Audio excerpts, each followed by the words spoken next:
We've got the Audi SQ7, and boy, am I ever excited to get in this and take it for a spin. First of all, a big shout out to Audi downtown Vancouver for letting us borrow this for the day. It's hard to get high performance Audi cars like this, so thanks to them. So let's go for a drive.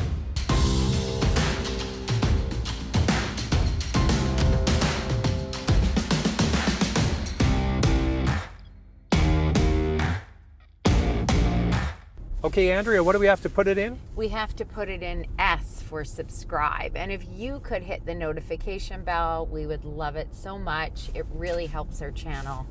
And if you want to follow along on Instagram, Andrea's Instagram is motormouth_Andrea. And for me, it's motormouth_auto.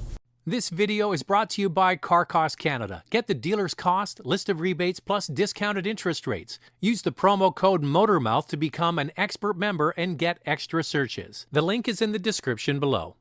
Do you know what I love about this SUV?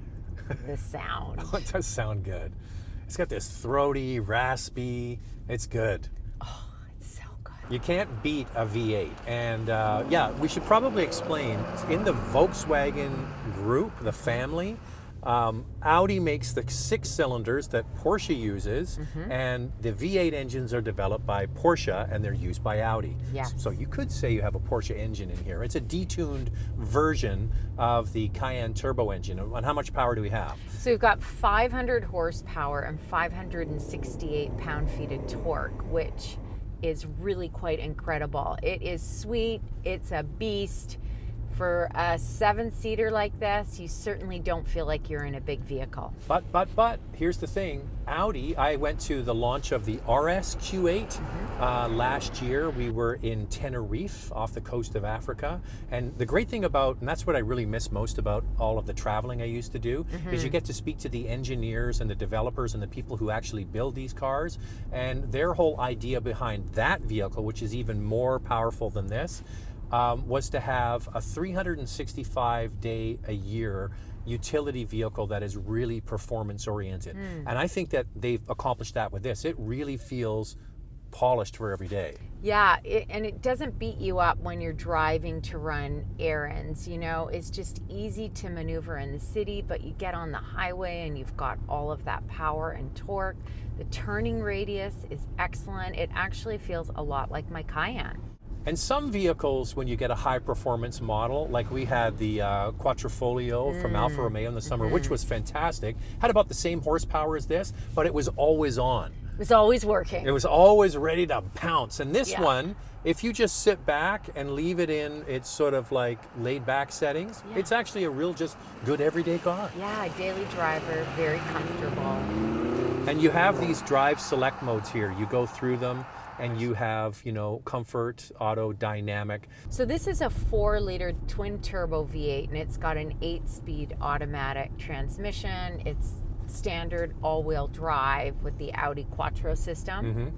And that is a big jump up from the regular Q7. So the regular Q7 has a turbocharged 6-cylinder engine with 333 horsepower. This is a lot more power than that. The torque is what you really notice, and it's the torque that just makes this so effortless. And that's what I like about it. Yeah. But there are other vehicles that this competes against. For your consideration, 4 categories and 4 vehicles for you to consider. Our first category goes to the competitor with the most horsepower, and we chose the BMW X5M with the V8, 523 horsepower. Domestic car alternative. The Lincoln Aviator Hybrid is a beast. It's got 494 horsepower, but because it's a hybrid, it has 630 pound-feet of torque. The next category goes to the non-premium alternative, Dodge Durango SRT Hellcat with 710 horsepower. And the electric car alternative is the Tesla Model X. It's got seating for 7. It is the fastest of all of these. It'll go to 100 kilometers an hour in 2.8 seconds if you upgrade to the more powerful package. So there's 4 vehicles for you to consider. When you get into the pricing, which we will do in a few moments, you will see that there is some relative value here. Now, we are talking about a car that's over $100,000, but when you compare it to the competitors, it's actually pretty good. So this Q7 has been out for a few years, but when they did a mid-cycle refresh about a year or so ago, they totally upgraded the interior and gave it the Audi family of screens, which is called MMI Touch. And you were actually in South Africa, and you got a tutorial, which is quite interesting, and Zach put it on YouTube. Yeah, and the card is right here.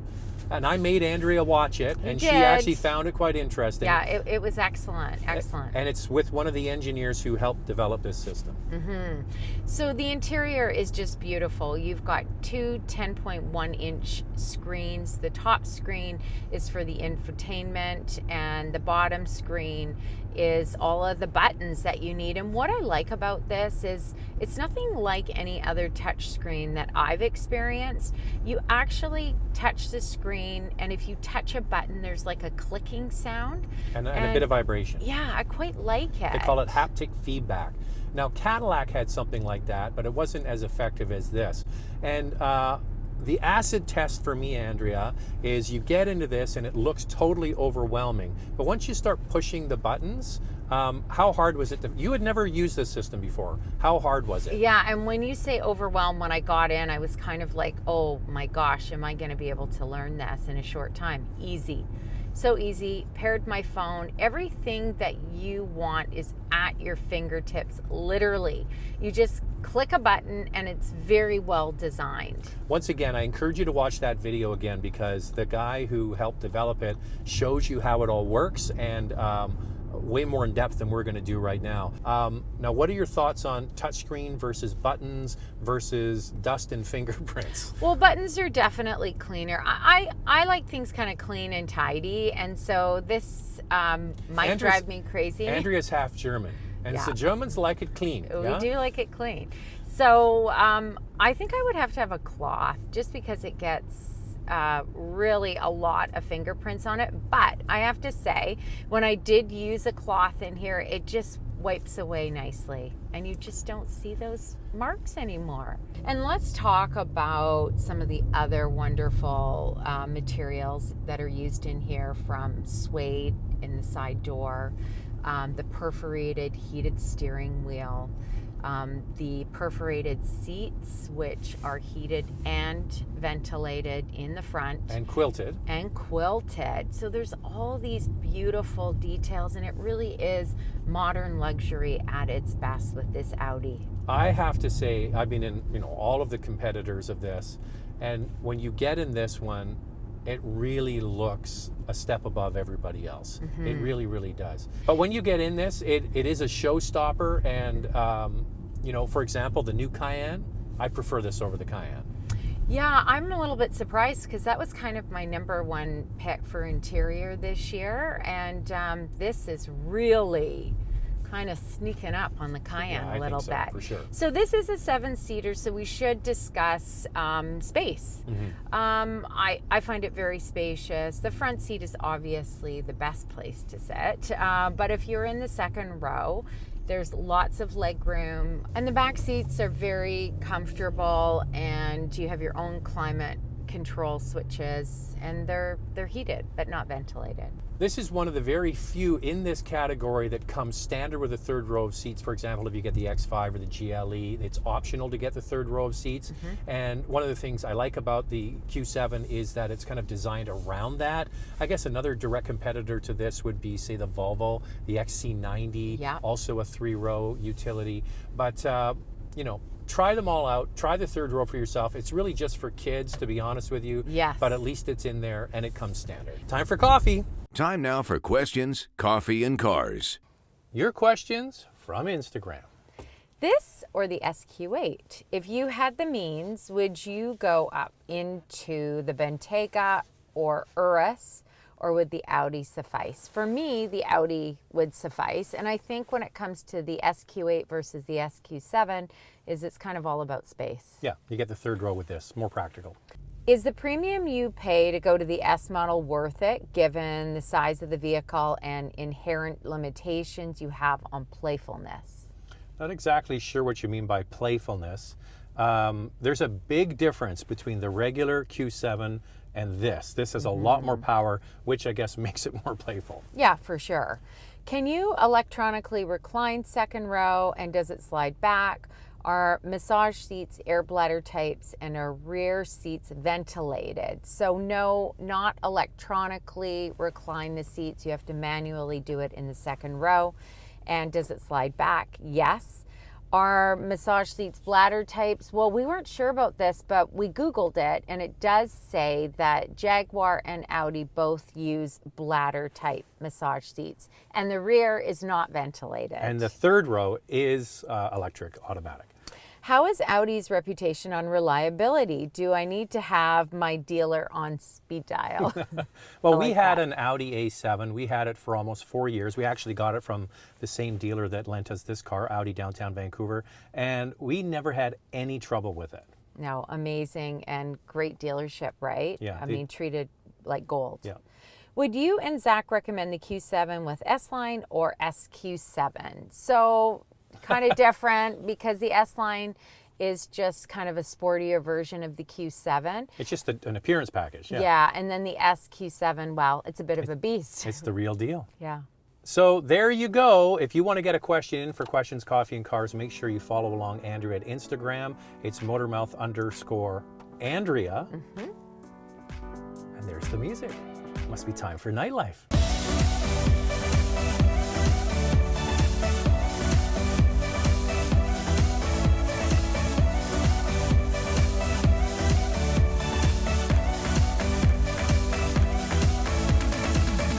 So Audi Canada differs than Audi in the United States for this product. In Canada, they brought it in fully loaded. In the US, they have all of these different packages. There is, however, one sort of performance package. What's it called? It's called the Dynamic Plus package.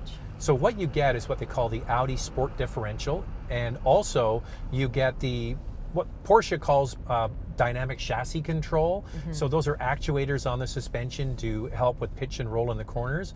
But the Audi Sport Differential, speaking to the engineers once again at the RSQ8 launch, they said that is the heart of the high performance models. So it's something that you might want to consider getting. It's not cheap though, it's almost $8,000, right? Yeah, $7,200. But if you're at this price, throw it in.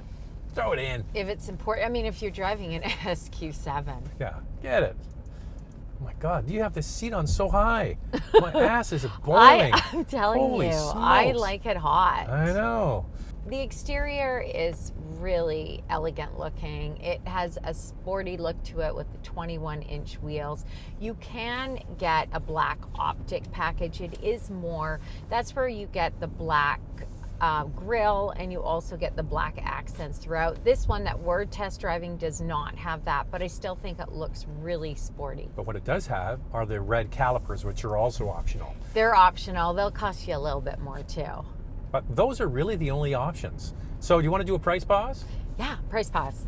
The SQ7 is $104,750, and I thought we could do a comparison with the Q7, which starts at $71,300.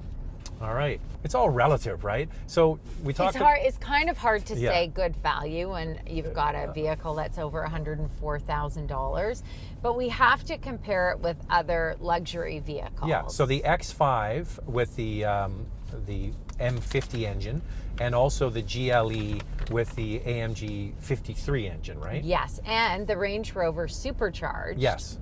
Which has 518 horsepower. That has a starting price of over $130,000. Yes. And I would suggest if you configure the X5 and the GLE with the third row and all of the features this has, they're going to be almost dollar for dollar.